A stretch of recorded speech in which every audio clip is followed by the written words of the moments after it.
Bonsai in Croatia, I think I have a fair overview of one part of bonsai in Croatia. Anyway, I remember it was about 4 years ago that I first learned that there are some people in Croatia who are collecting material from the wild, which always very interested me, and I could see that this interest had very good, this material had very good potential.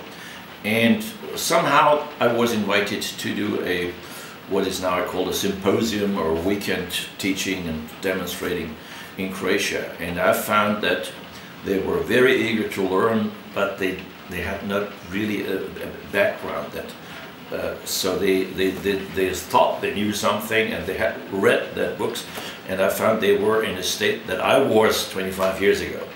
Now I had to go the hard, long way to find out myself. So my teaching is now to shorten that for my students. Say, okay, what took me 25 years will take you 5 weeks. So I introduced my thinking to them. Okay, and well, what else would you expect? You invite me to teach, I teach my way.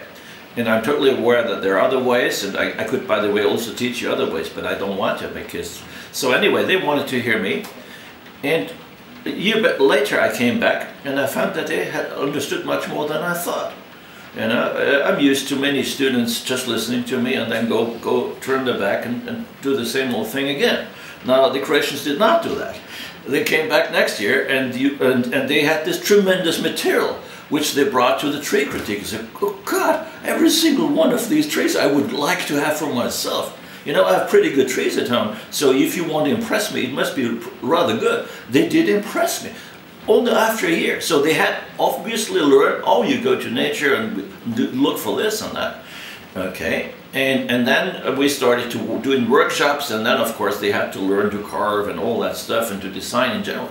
In the third year, it was even much better. And now, after 4 or so years, I think this thing is flying. I can see that some trees are developing which soon will be very good trees.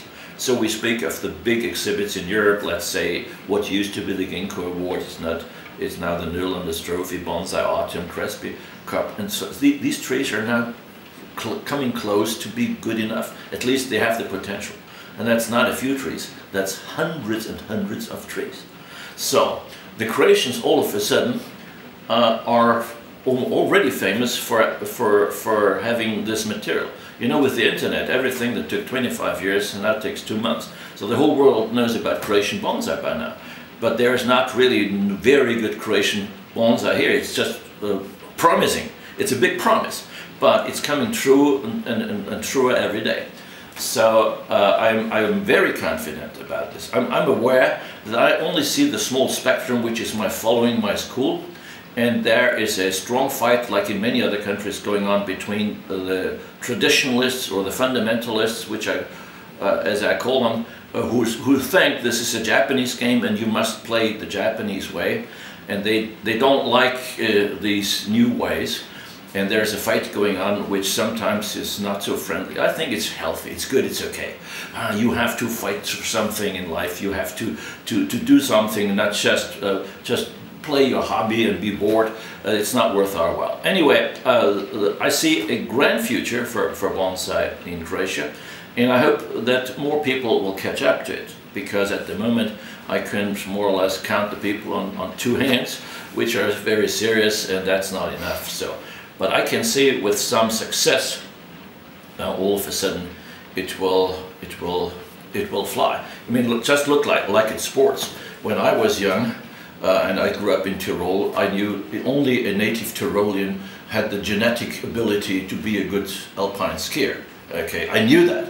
Okay, out of the first 50 world skiers in the world, 45 were Tyroleans. Now, we would not have dreamed that a Croatian would be able to ever compete with us. Not have dreamed of that. Oh boy, times have changed, you know that. Yeah.